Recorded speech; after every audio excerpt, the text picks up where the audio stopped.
Selamat datang di seri konten Forward Thought. Segala apa yang ada di pikiran gue coba sampaikan kepada lo semua melalui metode monolog di depan kamera. Dan pada kesempatan kali ini, pada episode kali ini gue bakal coba bahas sebuah kalimat yang sebuah kalimat yang bermanfaat buat hidup gue selama ini, yang gue dapatkan dari seminar waktu tahun 2019 dari Kang Irfan Amali, yaitu dia menjelaskan tentang disiplin positif, bagaimana kiat-kiat cara untuk memberikan pemahaman kepada santri, kepada siswa, bahwa aturan yang dibuat itu punya tujuan yang positif, sehingga ketika santri ataupun siswa menaatinya tahu bahwa itu semua tidak hanya semata-mata aturan yang harus diikuti, melainkan ada sisi positif yang nantinya akan didapatkan ketika kita benar-benar secara tulus memahami aturan tersebut. Selain itu, kalimat yang sangat bagus banget adalah kalimat disiplin itu tidak mengekang, melainkan memerdekakan. Nah, bagus banget lagi apa yang dia omongin itu. Jadi, intinya gini. Setiap orang yang terikat dalam aturan, ataupun ini konteksnya siswa ya, santri, karena waktu itu dia menjelaskannya di pondok dan dia juga punya pondok pesantren, kalimat disiplin itu tidak mengekang, bahkan memerdekakan. Itu berarti bahwa ketika kita tulus menjalani sebuah aturan dan paham bahwa tujuan dari aturan itu apa, kita bakal punya semangat untuk menaati aturan itu dengan tulus, tanpa keterpaksaan. Nah, penerjemahan aturan ini, kita kan sering mikir bahwa aturan itu mengekang, aturan itu ribet, aturan itu menghambat. Nah, ketika tenaga pendidikan, guru, ustadz, ataupun kepala sekolah, mudir, atau siapapun yang bertanggung jawab di dalam kepembinaan, dalam kependidikan siswa dalam suatu sekolah, santri dalam suatu pesantren, itu gue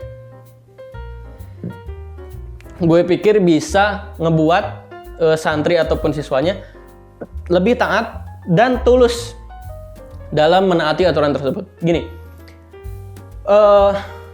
taat itu bagus, taat itu berarti bahwa aturannya diikuti secara optimal. Cuman setiap pengikutnya atau setiap orang yang patuh terhadap aturan tersebut, kalau dia belum mengerti kenapa dia harus kayak gitu, itu bakalan sulit untuk mendapat tujuan yang menjadi latar belakang aturan itu dibuat. Gini, misalnya ada aturan jangan bawa HP misalnya. Nah, ini ada 3 step ataupun 3 kemungkinan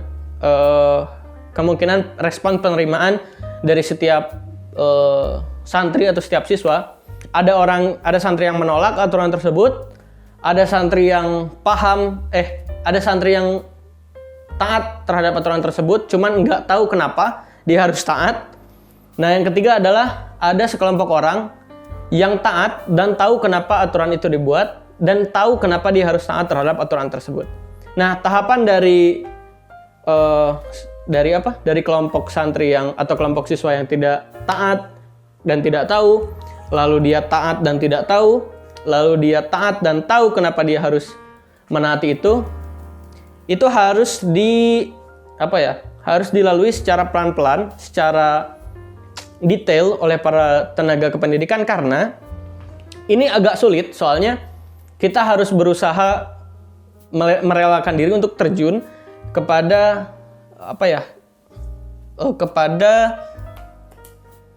gini loh. Jadi penerjemahan aturan tuh kadang dianggap tabu gitu. Maksudnya ketika santri ataupun siswa bertanya kepada guru kenapa aturan ini dibuat, kadang tenaga pendidikan itu atau guru-guru itu gak tahu kenapa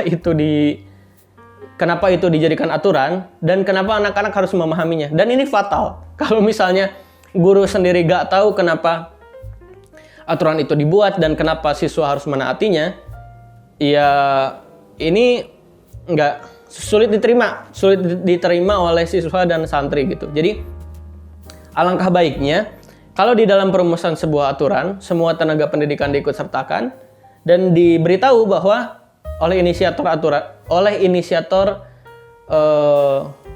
inisiator dari aturan tersebut secara detail agar mereka yang mendengar, mereka yang punya tanggung jawab yang sama untuk menjaga agar aturan ini diikuti, itu bisa menerjemahkan kepada setiap orang yang menginginkan informasi terhadap kenapa aturan itu dibuat dan kenapa mereka harus menaatinya.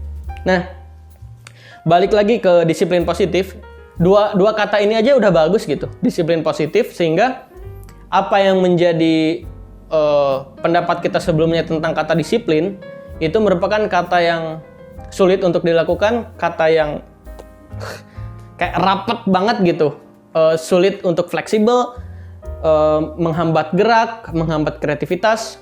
Cuman sama Kang Irfan Amali itu ditambah positif, jadi kita tahu bahwa ada celah ketika kita melakukan sebuah kedisiplinan atau mengimplementasikan sebuah konsep aturan, ada hal positif yang dapat kita raih ketika kita tahu bahwa apa yang menjadi latar belakang kedisiplinan itu dapat diterjemahkan dengan baik kepada anak-anak atau kepada santri, kepada siswa, dan bisa disampaikan bahwa ini tuh ada tujuannya loh gitu.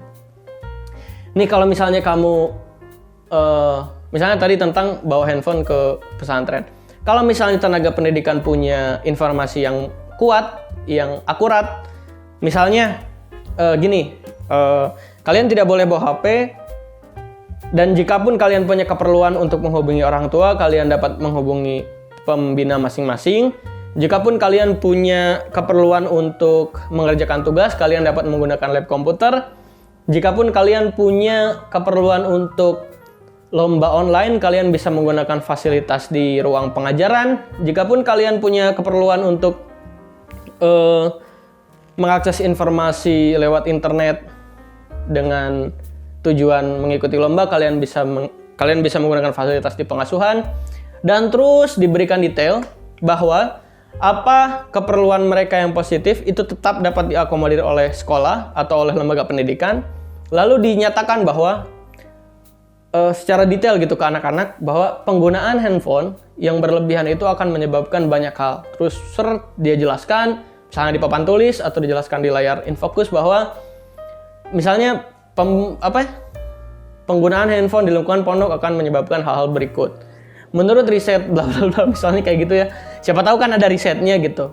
Seenggaknya kita punya informasi yang akurat, yang kredibel, sehingga anak-anak tuh percaya bahwa aturan itu dibuat tidak serta-merta tanpa alasan gitu. Jadi dengan adanya latar belakang yang kuat, informasi yang kredibel, lalu disampaikan kepada anak-anak, dan juga keperluan teknis mereka tetap diakomodir, anak-anak bakal, atau santri atau siswa bakal tahu kenapa aturan itu dibuat, dan selanjutnya mereka bakal tulus menaati aturan itu. Dan itu bagus karena kita gak mau kan punya ekosistem pendidikan yang tunduk aja gitu, yang ya boleh sih ini merupakan harapan dari beberapa pihak guru yang merasa bahwa setiap siswa yang tunduk itu bagus, padahal menurut gue sendiri ketika ya bolehlah maksudnya bolehlah kalian menganggap bahwa siswa atau santri yang tunduk itu bagus, cuman alangkah lebih baik lagi ketika mereka menjalankannya dengan tulus gitu, serta keperluan teknis mereka tetap diakomodir. Jadi dengan adanya kesepahaman antara tenaga pendidikan dengan siswa tentang sebuah aturan, kenapa latar belakang aturan tersebut dibuat karena apa, dan kenapa mereka harus menaati aturan tersebut, itu bakal menghantarkan lembaga pendidikan ke tahap yang lebih baik karena ada kesepahaman antara guru atau tenaga pendidikan dengan siswa. Nah, mereka bakal collab nih. Nah, dengan adanya kolaborasi yang baik tentang pemahaman terhadap sebuah aturan ataupun disiplin positif, maka kalimat disiplin itu tidak mengekang, disiplin itu tidak mengekang, melainkan memerdekakan, dapat terimplementasikan dengan baik, sehingga lembaga pendidikan dapat berjalan dengan lebih baik, sesuai dengan apa yang sama-sama kita harapkan. Itu aja buat video kali ini. Kalau kalian punya pikiran lain, bisa tulis di kolom komentar. Jangan lupa like, komen, dan subscribe. Sampai jumpa di video selanjutnya.